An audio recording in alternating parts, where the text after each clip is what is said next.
কিয়ামতের কতগুলো মাল জমা করেছিস বল। শোন সেই দিনটা কেমন হবে। ইয়াউমা ইয়ারাউনাহা ইয়াউমা ইয়ারাউনাহা লাম ইয়ালবাসু ইল্লা আশিয়াতান আও দুহাহা। 70 বছর পর তুই মরেছিস, 80 বছর পর তুই মরেছিস, 50 বছর পর তুই মরেছিস, এত লম্বা জিন্দেগি পেলি। আর যখন কিয়ামতের মাঠে উঠবি, আল্লাহর সামনে বলবি ইল্লা আশিয়াতান আও দুহাহা, আমি দুনিয়াতে একটা সকাল কিংবা একটা সন্ধ্যা ছিলাম। তোর কি বিয়ে হয়নি? না না। ছেলে পেলে বলে না না। আরে মা আমার, বোন আমার, তোমার প্রসব যন্ত্রণাতে কত কষ্ট পেয়েছো, তুমি 8টা ছেলের মা, মা অস্বীকার করে দেবে। আমি একটা সকাল একটা সন্ধ্যা পৃথিবীতে ছিলাম। আমি পুবার, আমার গ্রামের নাম, ওখান থেকে চিন্তামণি ফতেপুরের নামে গাড়িটা আমি ছেড়েছি।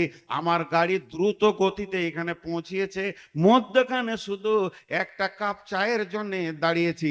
এটা আমার নয়, ওটা আমার জীবন নয়, ওটা আমার বাড়ি নয়, ওটা আমার ঘর নয়, ওটা আমার যুগ নয়, ওটা আমার শতাব্দী নয়, ওটা আমার বছর নয়, ওটা আমার দিনকাল নয়, মাস সপ্তাহ নয়, মাত্র 2-5টা মিনিট দাঁড়িয়েছিলাম। তেমনি বলবে আমি মায়ের পেট থেকে কিয়ামত পর্যন্ত উঠেছি মাত্র দুনিয়াতে ইল্লা আশিয়াতান আও দুহাহা, একটা সকাল কিংবা একটা সন্ধ্যা আমি থেকেছি।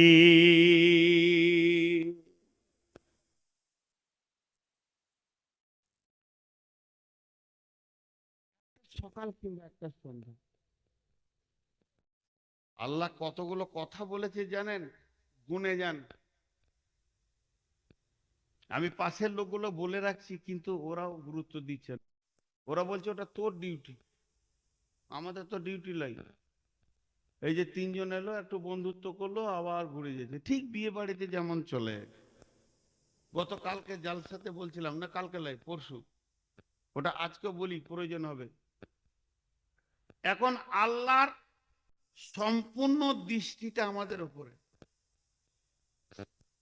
আমরা আল্লাহর নজরের ভিতরে আছি, নজরের বাইরে কেউ নাই। তো আজকে বোঝাবার জন্য বলছি, আল্লাহর দুটো দৃষ্টি সম্পূর্ণ চিন্তামণি ফতেপুরের মাদ্রাসার কেন্দ্রিক আয়োজিত মাহফিলে।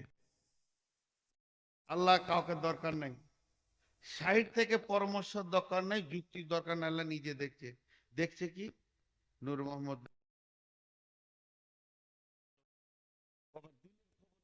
দূর থেকে শুনছে,